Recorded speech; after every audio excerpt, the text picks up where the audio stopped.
Okay, so today we're having a look at the Darwin round of the Supercars, and we're reviewing and ranking the Indigenous liveries which each team has put onto their cars this year.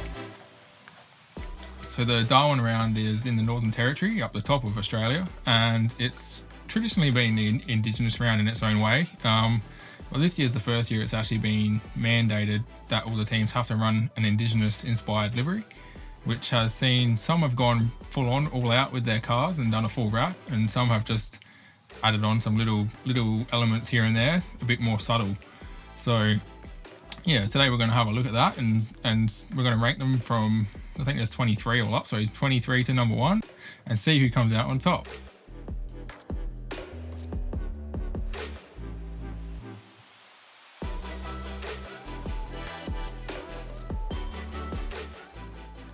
So coming in at number 22 is the Boost Mobile Cars. So they've been very subtle this year with their livery. Would have liked to have seen something maybe a little bit more out there. Knowing what Boost have done with liveries in the past, I think that the Indigenous livery would really suit their branding. But this is pretty much all they've done. Just these little elements added to the logo that you can see here, and that's really about it. So they've come in number 22, right down the bottom of the pack.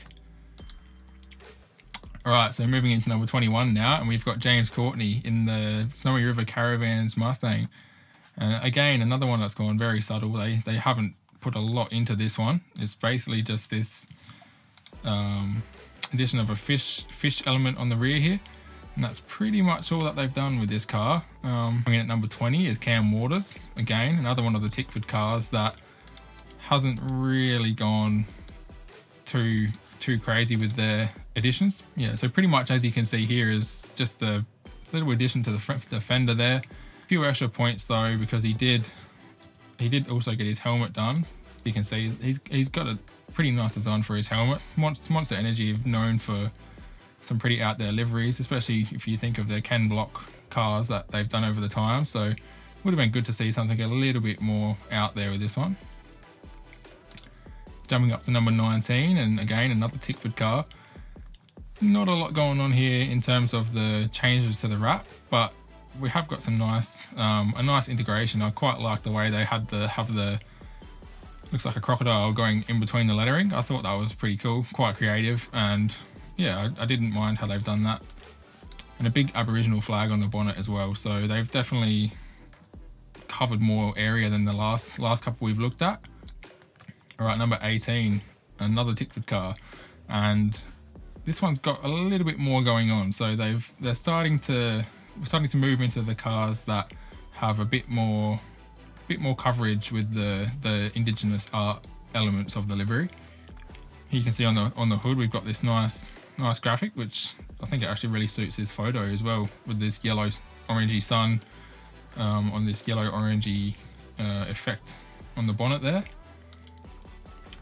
So we've got a little bit down the side as well. These stripes here have been altered to include the same texture and pattern as is on the hood, which, you know, works quite well. So moving on to number 17 now, and this one's another TICKFORD car. So whether they were just time strapped, didn't really have the budget to go crazy, or were finding it tricky to deal with their sponsors, I'm not too sure, but they're all fairly subtle with their integrations. But we can see on the hood here we've got this nice faded out graphic, which looks really quite cool, I think, and it suits the BP logo to a T. It may have even been designed specifically for it, with these leaf shape elements through here, as you can see. Alright, so now we move on to number 16, and we've got the Jack Smith SCT Logistics car, and as you can see they've gone quite a bit more extensive than the last few that we've looked at, and it's definitely a burst of colour. As you can see, the whole rear quarter panel and edge of the rear bars being wrapped. We've got this little graphic down the front here. It's quite a detailed drawing as well. We'll get a close-up in a minute and have a look at that. And yeah, they've really put in quite a bit of effort on the details. As you can even see here on the headlight, it has this little element around the edge just to tie it all in quite nicely. And as we look here into the close-up of the rear quarter panel, we can see how detailed it really is. Even have those little railway tracks there, which I just saw just running through here, which is obviously a tie-in with the SCT logistics brand, which operate freight trains. Moving on to number 15 now, we've got Mark Winterbottom's Irwin Tools car, and as we can see with this, it's quite extensive throughout the whole livery. It's just a nice faded background sort of pattern which changes colours to suit the brands, which is a really nice way of tying in the brands. The interesting part of this artwork is the art was actually designed using traditional indigenous processes, but the main element here is actually designed around a supercar wheel, which, as you can see, the spokes here tie in with the spokes down here on the car. Team 18 actually went quite extensive with their integration of the indigenous artwork throughout their pit as well. As you can see here, we have even the pit water has been wrapped with the designs, which is a nice touch. At number 14, now this one might surprise a few people that it's so far down the ranks, but for me, it's just a bit of a clash. The yellow and the red, the ratio on a race car anyway, in terms of the artwork itself, it probably looks quite good, but on the race car, the yellow and the red is maybe just a little bit too much, a little bit too clashy, a little bit harsh on the eye. See out on the track, it's just a bit of an overload to the eye. So this is why the Shell V-Power cars are a little bit lower than maybe expected, but they have gone, they've gone to a lot of effort still to get them to look like this. As you can see, even through the door panels here, we have all this light grey patterning through the white section. Right, number 13, we've got Bryce Ford in the Middy's electrical car. Now this one it's a little bit subtle and it's quite simple, but there's some elements for me that really stood out, like these lightning bolts that run through the fenders and through the car there. And why that's interesting is if we have a look at the standard livery for the Middy's car, obviously being an electrical brand, we've got lightning bolts all through the fenders in those similar sort of positionings. So it's a really nice tie-in. So at number 12, we've got Jaden O'Jader's Walkinshaw Andretti United car, which is a little bit more laid back and simple compared to some of the last couple that we've seen, but I just really like the way that the colours all work together. All right, number 11, we've got the Red Bull team. Now this one has come in probably further back than some people might have thought. I mean, it is quite a nice livery. I just think there's a lot going on. It's maybe a little bit too much going on, especially through these kind of areas. It goes from this fadey kind of gradient effect into the dot effect, and I'm not too sure. I just don't know if they quite mesh together as well as they could. All right, so we're into the top 10 now, the top 10 shootout. We've got the next of the Walkinshaw Andretti cars, Nick Percat's car. So this one, they've gone a little bit more extensive than the previous one that we saw.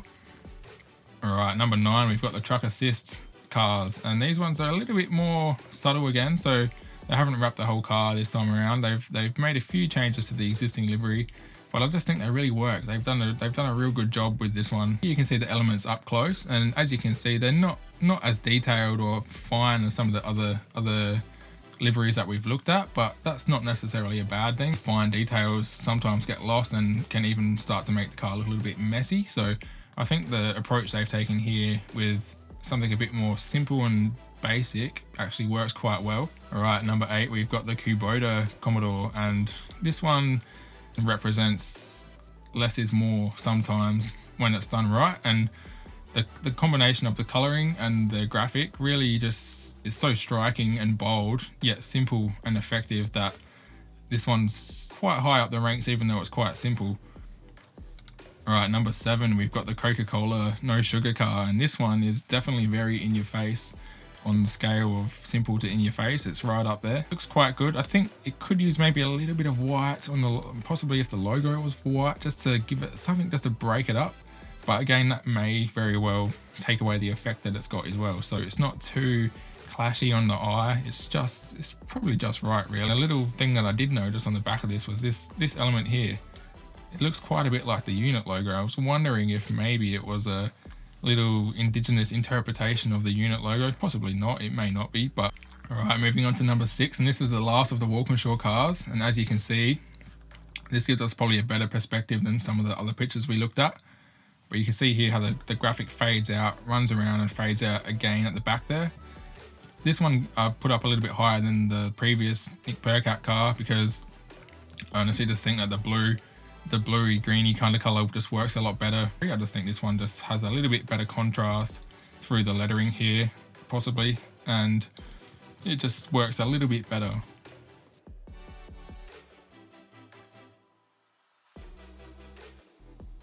Alright, so number 5, we've got the Nulon Commodore, and this one again is quite a busy livery with the dot painting type effect, but I think it works quite well. There's enough contrast again between the lettering and where there is quite a lot going on is being blocked out with these panels, which is part of the standard sort of livery of the car anyway, but it really gives enough separation between what's going on in the background, all this cool artwork, and the lettering and the wording is all very legible and doesn't get lost. As we get a close up here on the roof, as you can see, there's quite a lot of detail going on here. Pretty cool how we've got this element. I'm not sure what the actual element is supposed to be, but it's pretty cool to see these spanner type looking elements to tie in with the motorsport theme. Alright, so coming in at number 4, we've got the subway car. Now this one may be a little bit higher than you might have expected, but I just think it's just, even though it's a full wrap again, it's one that really works. The colors work together. There's a nice balance between the colors. There's not too much of any one element. It's all broken up nicely. The logos are legible. It's got this nice clean white strip down the bottom, which really freshens up the whole car and design. See the different elements here, different bits of detail. Got these little footprints, got some of these yellow details and dots here. And you've also got this dark green sort of effect of this wave sort of element. And then also the white and the yellow. So there's a lot going on, and it would be quite challenging to tie all that in, I think, to make it work as well as it does, as well as suiting the Subway brand. I think the artist has done a really good job. Alright, so number 3, we're at the pointy end now. We're into the podium. And on the first step of the third step of the podium, we've got Tim Slade's COOLDRIVE auto parts car. Now this one, they've done quite a nice job again of using quite a busy design, but not going to the point that it's hard to identify the logos, or it's not clashy. They've done a nice job of the coloring, and again, it's one that looks really cool out on track.